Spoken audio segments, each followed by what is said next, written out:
Hello दोस्तों, नमस्ते, प्रणाम आप सभी का, सभी दर्शकों के। तो हम आज लेकर आए हैं एक बहुत ही प्यारा चुटकुला गीत है। तो कमेंट करके ज़रूर बताइएगा। चलिए आइए हम आप सबको सुनाते हैं, कैसा लगे कमेंट करके ज़रूर बताइएगा।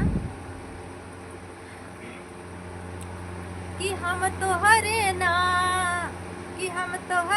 ना रहबै बलमा रसिया, कि हम तो हरे ना रहबै बलमा रसिया।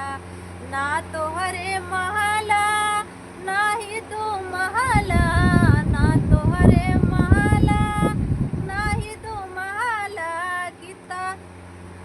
कि तू ता दूसरे के दुअरे, कि तू ता दूसरे के दुअरे बिछाया खटिया। हम तोहरे ना रहबै बलमा रसिया।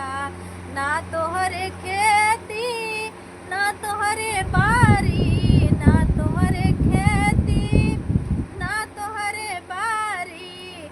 कि तू ता घूम्या बजरिया बनाया बतिया, कि तू घूम्या बजरिया बनाया बतिया। हम तोहरे ना रहबै बलमा रसिया, हम तोहरे ना रहबै बलमा रसिया।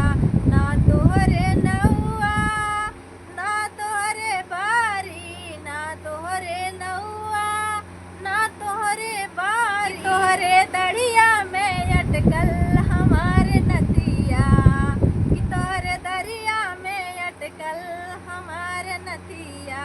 हम तोहरे ना रहबै बलमा रसिया, हम तोहरे ना रहबै बलमा रसिया।